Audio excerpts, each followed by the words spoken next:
There is nowhere like Scotland. Scotland is a country in a country. It is part of Great Britain, England, Scotland, and Wales, and of the United Kingdom, England, Scotland, Wales, and Northern Ireland. Scotland is in the far northwest of Europe, between the Atlantic Ocean and the North Sea. It is often cold and grey, and it rains a lot in some parts of the country.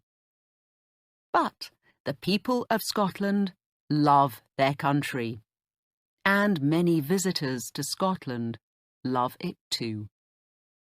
They love the beautiful hills and mountains of the north, the sea and the 800 islands and the 6 cities, Edinburgh, Glasgow, Aberdeen, Dundee, Inverness, and Stirling. The country is special, and Scottish people are special too, often warm and friendly.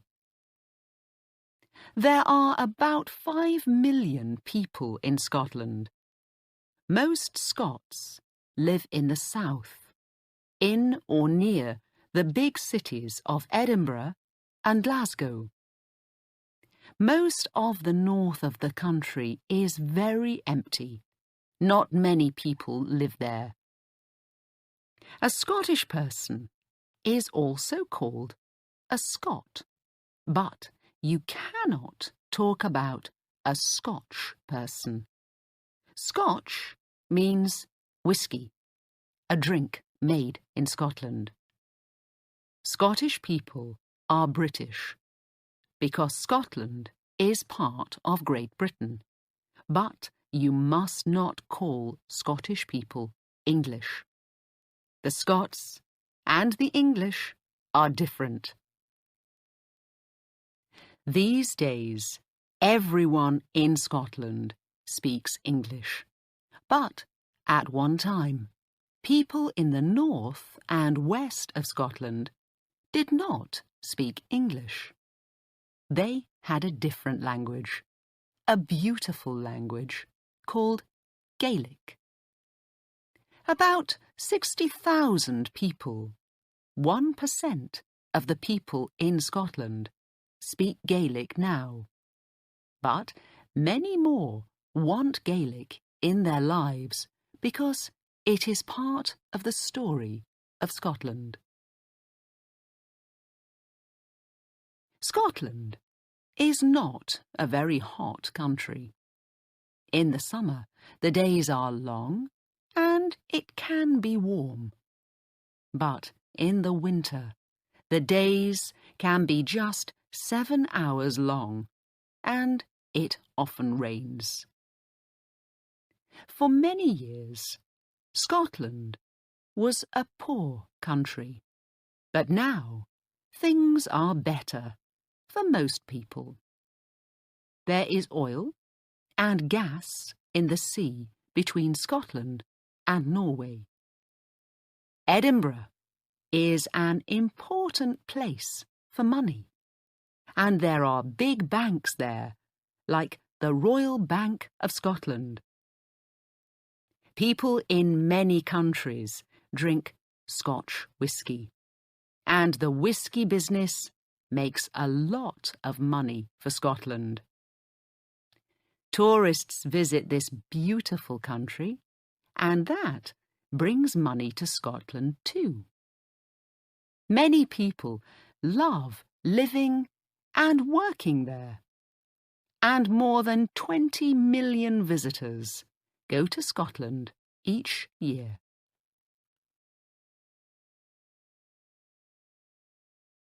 Scotland is the oldest country in the world.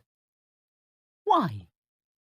Because the hills of the northwest and the Hebridean Islands are more than 2,000 700 million years old. You can walk on some of the oldest rocks in the world there. People first lived there 9,000 years ago. At Skara Brae, on the Orkney Islands, in the far north of Scotland, you can see the houses of early people from about 5,000 years ago. The houses at Nap of Hower, also on the Orkneys, are the oldest in Europe. The Romans went to Scotland, but they did not stay there for long. Between AD 122 and 128, they built Hadrian's Wall. It was 117 kilometres long and went from sea to sea across the most northern part of England. The Romans stayed in England for nearly 300 years, until about AD 400, and then they left and went back to Rome. Today, you can visit Hadrian's Wall in the north of England and walk along parts of it. Who were the first Scots? The people north of Hadrian's Wall were called Picts by the Romans. We can still see some of their story in their pictures in stone. But there were also Scotti from Ireland. The name Scotland comes from the Scotti. Vikings from Norway, and some English people from the south. These different peoples came under one king in the 800s. The first king of all the Scots, many people say, was Kenneth MacAlpin. He was king from 843 to 858. But the most famous Scottish king of this early time is Macbeth, 1040 to 1057. He is famous because Shakespeare wrote about him.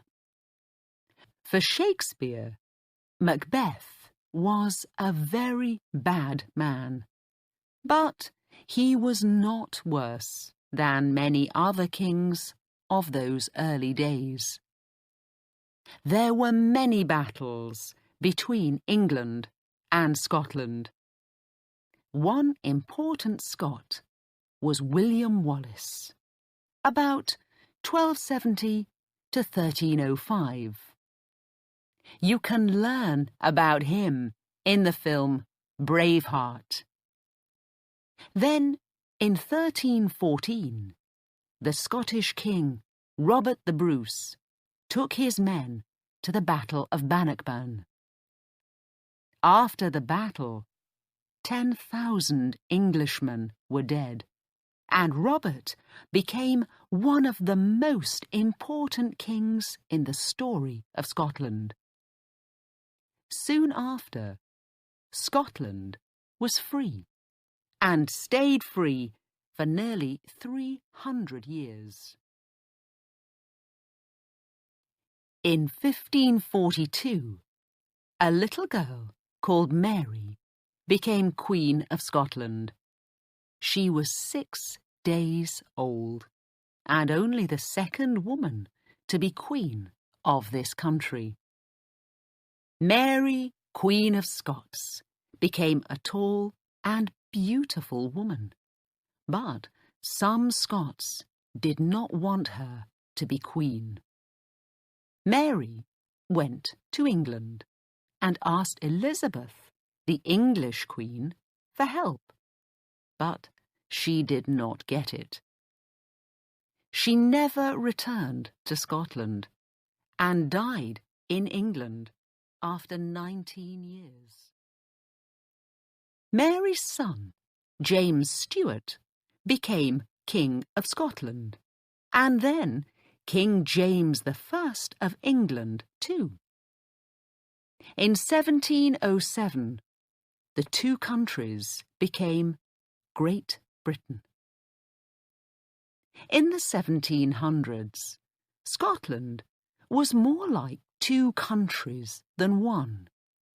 There were rich cities in the south, but there were poor country people in the Highlands, the hill country in the centre and the north of Scotland. At that time, Edinburgh was one of the most important cities in Europe, and many famous thinkers lived there. Then, in the 1800s, Glasgow became rich. People built big ships there, and later, trains. So, the south of Scotland had busy cities with beautiful buildings, lots of work, and money. In the Highlands, things were very different. After 1714, Great Britain had German kings from Hanover in North Germany. Many Scots in the Highlands wanted a Scottish king, someone from the Stuart family, like Mary and James, not a German king in London. They wanted Charles Stuart, Bonnie Prince Charlie, the grandson of the last Stuart king, James II of England and the 7th of Scotland. Charles Stuart left France and came to Scotland. He wanted to be King of Scotland and England too. But Charles and his men lost the Battle of Culloden near Inverness in 1746. Culloden was the last big battle in Great Britain. After the battle, the British soldiers looked for Charles, but he went into the hills. The people of the Highlands and the islands helped him to go back to France, but life became difficult for them after that. The British soldiers stayed in the Highlands and took away houses and land from the friends of Charles Stuart. After this, many poor families left the Highlands and went to the cities in the south of Scotland or to other countries, the USA, Canada, Australia, and New Zealand. Some went because they wanted to begin a new life, but others went because the rich owners of the land in Scotland wanted to put animals there.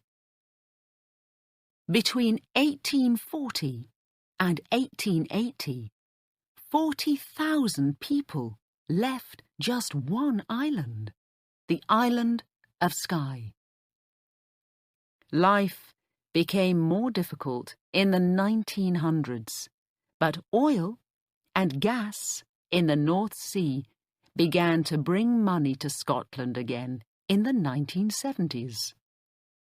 Let's look now at some of the famous places in the Scotland of today.